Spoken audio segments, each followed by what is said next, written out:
You are watching Lore of the Internet, and these are some things that were banned by popular demand. Gel pens. When I was in primary school, there was a weird trend where all the girls would suck on the end of gel pens so their tongues turned into different colors. They would trade pens with each other in the school bathrooms and sneak away from the teachers and go to hidden parts of the schoolyard so they didn't get caught. It was the closest I can think of comparing to a drug ring, but imagine it with 7-year-old girls.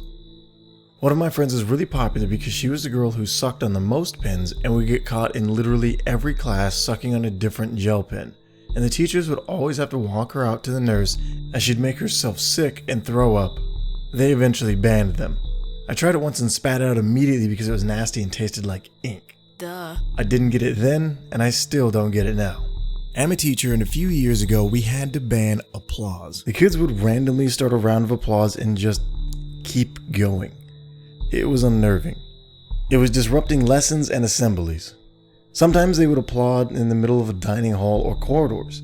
I still don't know how this trend started or why. The other thing we had to ban was pilgrimage. They apparently learned the word in religious studies lesson. After that, they would, in large groups, walk from one end of the school to the other chanting pilgrimage and basically knocking over anything or any person that stood in their way. In elementary school, my class was divided into two groups, penguins and rats. We would always go to our group for team assignment, for games, or anything really. Somehow an actual rivalry started to sprout until the whole school was divided into these two groups, with first and second years getting into actual fistfights and stuff. Pretty soon the principal canceled recess for a day and went to each classroom to tell us penguin team and rat team were banned. Others did create some smaller animal named groups after that, but they all dissolved pretty quickly. When I was younger, we played this where you would draw a circle on your hand and other people would try to draw a line inside of it. If someone was able to draw a line inside your circle, then you are out. The objective of the game was to be the last one standing. It was small at first, but eventually almost everyone in my grade became involved and it spiraled out of control. Chaos. Pure fucking chaos. Kids were tackling each other, running away from other students, disrupting lessons, etc. Teachers eventually began to talk to us about how far this game had gone and started banning it altogether. It was fun while it lasted, boys. Rulers.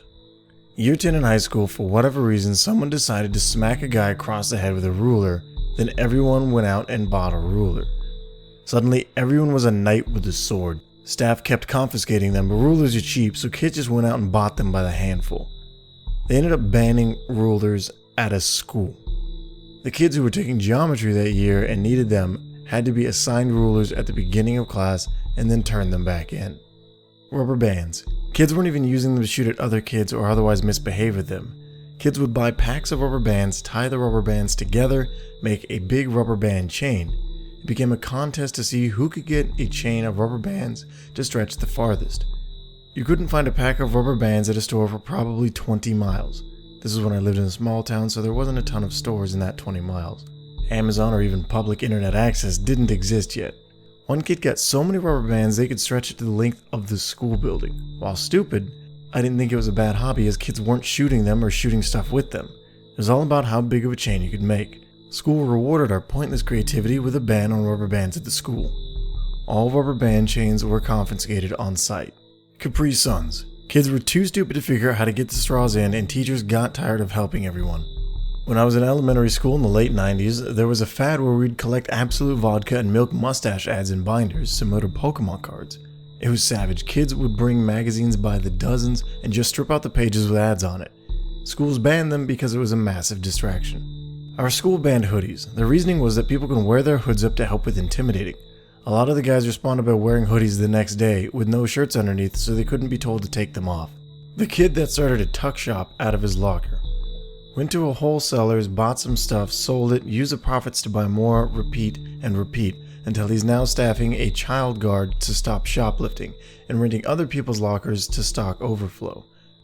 Our classroom just became kids queuing up to buy sweets and energy drinks.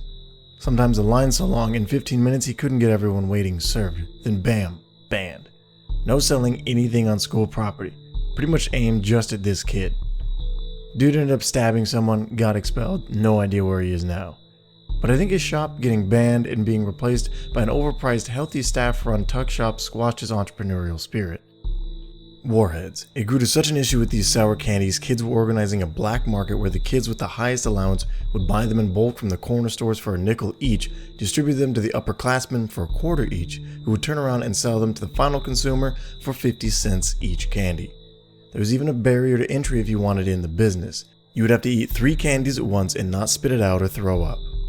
For some reason my grade got really into chanting random words the teacher said. We thought it was hilarious at the time. Anyway, so in the midst of this fad, one day in grade 12 pre-cal, my teacher finally puts her foot down yelling, "No more chanting." And one kid in my class stands up and yells, "Chanting, chanting," and everyone else joined in. One of the highlights of high school. Rubber bracelets here in Brazil. It became popular out of nowhere and everybody was wearing them. People even competed to see who had more bands on their arm. Until one day, some magazines showed that those bracelets were used in other countries like a sex challenge. Each color had a meaning, and if someone breaks your band, you had to do to that person what the other color means, like pink was French kiss, purple was hand job, something like that. The schools and parents got crazy and got rid of all of those bracelets until they finally disappeared forever. Actually, there wasn't a single person who used those bracelets for that reason. They were just cool and pretty cheap. We believe now that it was a huge hoax, but it was such a long time ago that it was forgotten and nobody cared to see if it was true or not. 2 years ago, my principal banned slime. I'm a teacher. I was stockpiling all of my confiscated slime to create the ultimate teacher slime video. But then the principal updated the rule and said that all the slime was to be thrown away on site. So I threw it away. Stuff is oddly satisfying and I get why kids loved it so much. It's also not that helpful during class. The numbers 212, 313, and 525. Couldn't wear them or talk about them. There's a Mexican gang that uses the number 13, and after the teachers found out about it, they banned wearing the number. Most of us thought it was stupid, and a group of kids made a gang called 313 just for the hell of it. Another group created 212 to be rivals. It was all jokes, but apparently people were repping too hard, so they banned both numbers. To retaliate, the two groups joined forces to create 525, 313 plus 212, which the teachers didn't like very much.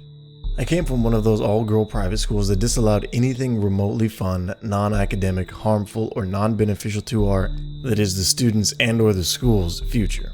No slap bracelets, no rubber sticky animal toys, no phone in use without a teacher's permission, no outside-of-the-box foods at the cafeteria, and so on. Anyway, one day a girl in my year group, known to be rebellious and untamed by the teachers, sweet and fun girl that took none of the school's nonsense, decided that we would rally together and develop a way to rebel that was both noticeable by the teachers and not harmful to our futures. We could be suspended or expelled. And that we should do it on an important day. Luckily, important guests visited our school often, and the next visit was the following week. It happened to be the founder of the school. We read through the rule book for any loopholes we could have exploited. That's when I noticed that the student handbook that the wardens, teachers treated like the Bible for uniform etiquette said nothing of where a student was to wear their ties. Our uniforms consisted of a blouse, navy blue skirt, and a tie along with a school badge, and whatever pins that aligned itself with school activities such as house badges and student council badges, etc. The girl decided we would use this rule to host a revolution that wouldn't stop until at least some of the unreasonable restrictions were lifted. So on the school's founder's visiting day, at least 90% of the student body started wearing their ties in ridiculous places. Like some tied it around their waist, some tied it around their heads, some tied it around their arm, and some of them used them as hair ties. The list goes on. Needless to say, it made the teachers furious and embarrassed. However, the school founder found the entire situation very funny and appreciated our respect for the school and praised us for our united front. The red and gold rebellion was successful in more ways than one. The ties were red, gold, and black. Not only did we get restrictions lifted, but we also came closer to the founder and was given access to speak to him if any more trouble arose. The teachers grew to appreciate the many more aspects of life, and the entire student body became more like a family. Anyway, after that they refined their student handbook and specified where to wear your ties and more. They really disallowed rebellion through uniform loopholes after that, which I found hilarious. My friends and I played this game where if one of us was taking a dump, we had to text our group as soon as we'd left the class. Everyone else in the group would then ask to go to the bathroom or just walk out of the class, but would be leaving the class to search the entire school for the pooper's poop place. We kept score, of course. If you could find the finished pooping in time, or if you were the first to find and send a photo of the pooper mid-poop, you were awarded points. The teachers started getting suspicious when everyone all of a sudden had to take a shit at the same time, and or they'd see like 10 guys running around frantically, searching every bathroom on campus. Simultaneously, the game was growing in both popularity and notoriety, and eventually someone spilt the beans under pressure. Punishment? No one in our senior class could use the bathroom. Like 20 of us got the bathroom banned for about 300 people. Did it last long? No, of course not, because it was a stupid fucking response made by some strangely draconian teachers and admins. Everyone's parents immediately complained. Some of the teachers were livid and tried to make more of a fuss, others thought it was hilarious, but the school dropped the bathroom ban because you can't ban that.